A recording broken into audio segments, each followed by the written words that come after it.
So WrestleMania 33 in the books. Done, over, finished. And I gotta say, better than last year's show. Last year's show was kind of a joke. It was nothing to write home about. And in all honesty, it was kind of boring. Last night's show, I took the whole day off. Invited friends, invited family to come over and watch. We literally started the whole thing from 5 o'clock on, and we were watching WWE Network until almost midnight. I'm going to go through each match one at a time, let you know what I felt about it, maybe put on like a letter grade at the end, and then at the very end just kind of sum it all up. First of all, let me say this. 2 hours for the pre-show was too long. They could have easily condensed it into an hour and started the whole show at like 6 o'clock. Because having a pay-per-view go till almost midnight on a Sunday is a little much, because I do know that a lot of teens and kids are up watching this. Just saying, there's no need to have a pay-per-view go that long. There was some speculation as to why, which we'll get into later. First match of the night, Cruiserweight Champion Neville defeats Austin Aries. This was actually a really good match. I thought it was a pretty good way to start the show. Very solid match, above average. Not overly memorable. And I'm not saying that was, anyone's fault. The crowd really wasn't into this. They were really into Austin Aries coming out. Not so much for Neville. Neville was a little clumsy in the beginning, but he found his bearings. Austin Aries was sharp the whole time. Pretty good match. I'd give it a B. Solid B. Mojo Rawley won the 4th annual Andre the Giant Memorial Battle Royal. I could not care less. I thought for sure this was going to be Braun Strowman's match. I'm like, okay, give him something to do. Like, he has so much potential. He has the ability to become like the next really big menacing monster character, and they just keep botching it. But no, we get Braun Strowman was one of the first few people eliminated. Okay, and then Dolph Ziggler. I'm like, oh, okay. And then Sami Zayn. And then I'm like, I'm done. I've officially checked out. As soon as Sami Zayn hit the floor, I was done. But no, let's not have that interfere in a stupid spot with Jinder Mahal throwing a water cup at New England Patriots tight end Rob Gronkowski, who is friends with Mojo Rawley in real life, just so Rob can go over the barricade, which he was stopped by security, which was not supposed to happen. This breaking news. Some people of security didn't get the memo that this spot was happening, and they actually stopped him, and they had to have other security run down and be like, no, he's supposed to go. Just so he could hit him with what I felt was a much better three-point stance than what Jim Duggan used to do, to have Mojo Rawley eliminate him and win the match. And honestly, I don't care.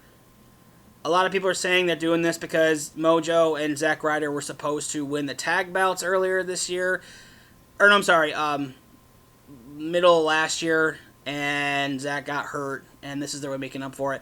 At this point, the Memorial Battle Royal serves no purpose because it doesn't matter who wins. It was pointless. This match, in my opinion, was a fail, only because I don't care about any of this. The only person I care about is Rob Gronkowski and what he does for my fantasy football team. Intercontinental Champion Dean Ambrose and Baron Corbin.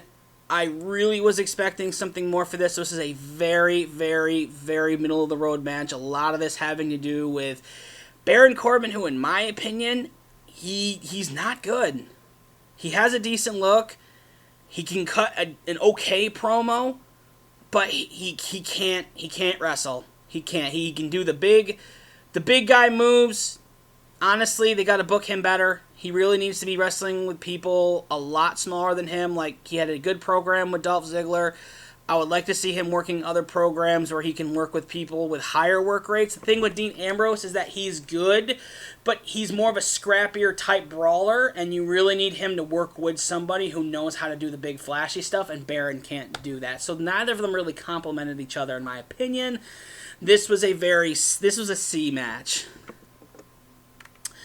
Then we get to the main show. We have AJ Styles defeating Shane McMahon. This was actually one of the best matches of the night. Shane McMahon proving that for a guy his age and his limited wrestling ability, he could still get in the ring with arguably one of the best wrestlers in the entire world and have an amazing match.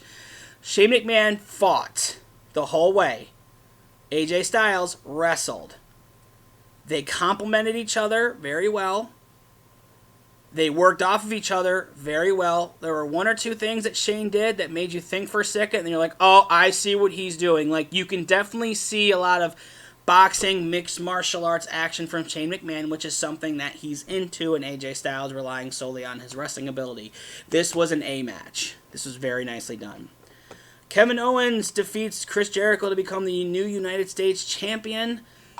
Honestly, this wasn't a bad match. The only problem was, like, I wanted to see a little bit more from Jericho. I felt like this was all KO most of the time, but it was still a decent match. I've seen better from both. This was a B match. This was decent. I wish I could say more. I really do, but it was nice to see Jericho kick out from the first pop-up powerbomb. I was kind of hoping maybe Jericho would get the win, and maybe he would have lost the belt, to Owens at Payback before Jericho goes on tour. Bayley defends her Raw Women's title against Nia Jax, Sasha Banks, and Charlotte Flair. This one started out really good, and then Nia Jax got eliminated, and I'm like, okay, something tells me this was the original setup. And then Sasha Banks got eliminated, and then I started noticing that Charlotte Flair decided she was not going to be selling anymore for the rest of the match, and that included like this. I want to say like this. It was like a super like back suplex drop from Bayley onto Flair, and Flair was up almost immediately. Now keep in mind that Nia Jax had been wailing on her to begin with, and so had Sasha. But at that point, I'm like, oh God, Charlotte's not going to get 2 WrestleMania wins in a row. Turns out she didn't. Bayley ended up doing her Bayley to belly suplex. That was the match. Not bad. It was a little flimsy in a few places, but it wasn't bad. About a B minus, because I know everyone in this match can do so much better. The Hardy Boys won the Fatal 4-Way ladder match to win the Raw Tag Team Champions. Yes, it was originally a triple threat tag team ladder match, and then right as the match was going to begin, New Day comes out, introduces a 4th team, and sure enough, it was the Hardys. The place went nuts. The delete chants were so real and so awesome. Everybody was having an amazing time. This was an amazing match. Probably my second favorite match of the night. Everyone in here did an amazing job. Cass was hitting that big boot for days. Enzo was taking the stupid falls that he shouldn't be taking. The Club were laying people out. Sheamus and Cesaro were hitting their awesome spots. And of course, the Hardys do what the Hardys do best when it comes to ladders, and that's steal the show. A really good match. Cena and Bella defeats Miz and Maurice. Okay. I called that he was going to propose to Nikki after the match if they won, and he did. The problem with this match is that it went way too long. It felt like it went 10 minutes longer than it should have. The problem is that Maurice hasn't wrestled in a while, so obviously this is a one-sided match. This crowd was not behind Team Cena by any means. They were all into Miz. Miz did an amazing job. And it's really embarrassing to watch a proposal when 70,000 people are booing you because they hate you. Now, they lightened up a little bit because it is a marriage proposal. So, it is what it is. Good for them. I wish them the best. Seth Rollins defeats Triple H in a non-sanctioned match. If it's non-sanctioned, don't announce it. That's one thing about WWE that I used to love growing up, was that they were smart about this. If it was a non-sanctioned match, they wouldn't make it the whole. They wouldn't, like, what's the point if it's non-sanctioned? Don't announce it and then have do like the entrances. Which, by the way, the entrances were cool.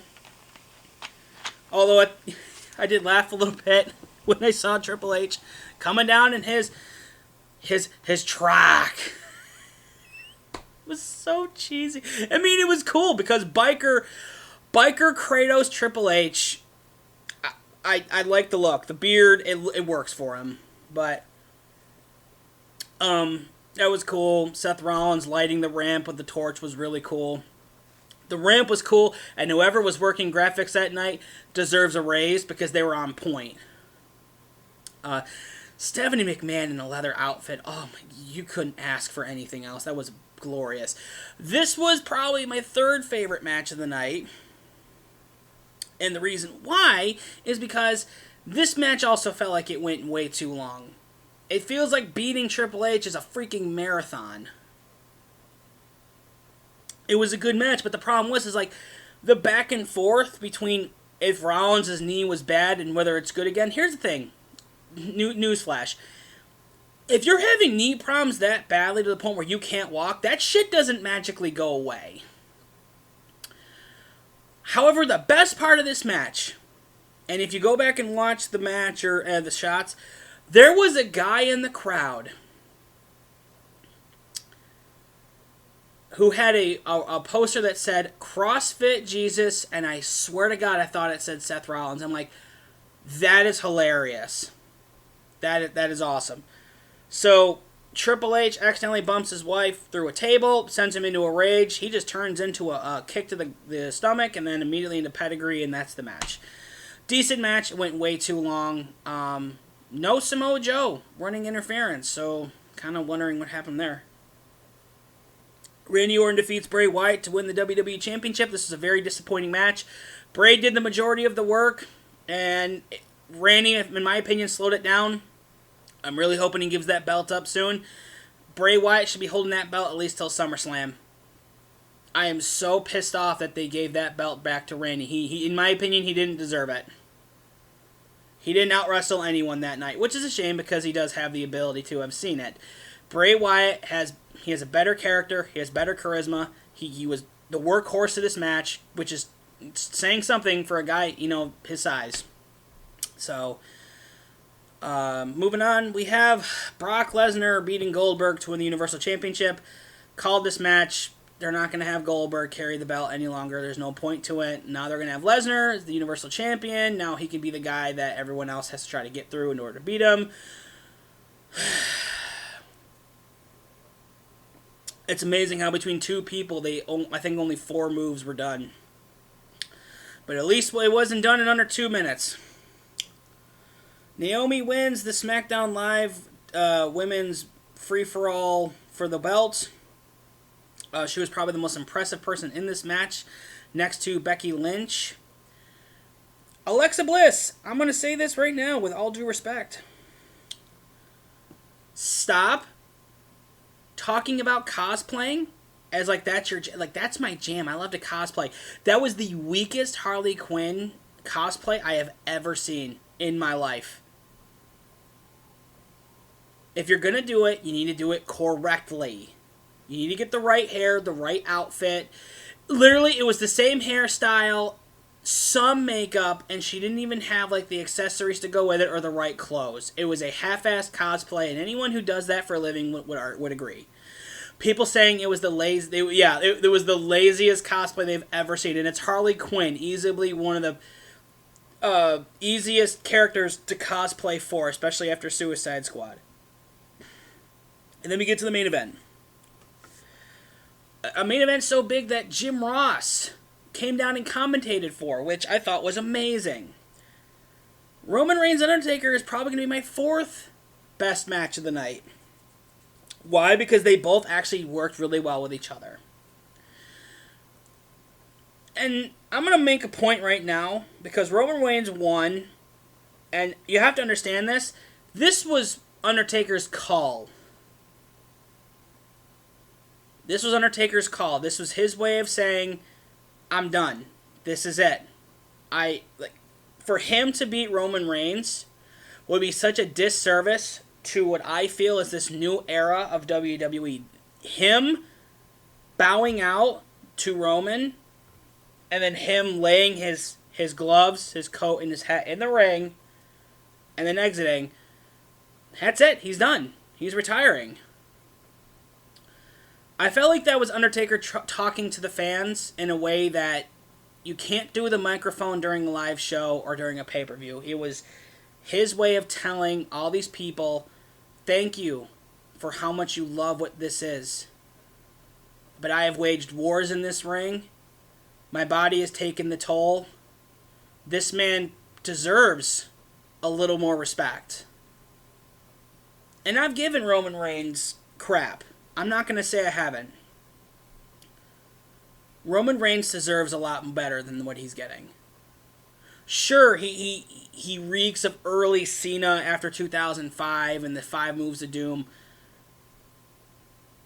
But ask yourself this question. Does the man not go out and be a team player? Does the man not actually produce a solid merchandise line? Because he does have a say in that. As I was telling everybody at the party last night, say what you will, Roman Reigns has a pretty badass line of clothes and accessories and merchandise. I hate his Superman punch, but the fact that he's got a suit the gloves to go with it for kids, come on. The kids are gonna love that. Why wouldn't they? He's a humanistic superhero, and kids are gonna love that. I would love to see him work a little more on his mic skills, and I would love to see him add to his repertoire of moves. This match was a statement to the crowd. He loves them, he respects them, but it's time to respect back. Because for him to get on a microphone and tell people, you need to stop being a bunch of marks, you need to stop trying to hijack the shows with your chants, and you need to start showing, it wouldn't hurt to try to respect the people that are what they're doing, because that's what the E is. This match was a statement, in my opinion. And I feel like with some people, they're slowly realizing that statement. It was a very emotional moment to see him lay all of his gear in the ring and then leave. So, moving on as a whole, this was in fact a much better show than last year. Last year was very, very boring. I will say that one of the few negatives about this show is that it went late. 2-hour pre-show, almost 5-hour main show. It's too much. It's way, way too much. So, I enjoyed myself. Had a great time with the people who were here, who were watching it with. We had a replica WWE Universal title we were handing around, and whoever can make the best jokes would become the new champion. So it was pretty much Ruthless Aggression era hardcore championship belt where it's constantly being defended 24/7. I think I became a 6-time champion within 4 hours. Oh, man. But yeah, it was a good time. I'd definitely watch the show again, and I'd probably give this pay-per-view a solid 7 or 7 out of 5 out of 10. If I had to give it a solid letter, I'd give it a solid B to B+. I'd probably give it a B+ if I didn't have to. If I could cut out the John Cena Nikki Bella match and put the Cruiserweight match in there, it would be a B+ show. So anyway, that's what I think. Let me know what you thought down below. What'd you think of the show? What were your highlights? Maybe your top 5, top 10, top 20 moments? Because there were a bunch. And let me know what you think. And until next time, we'll see you next pay-per-view.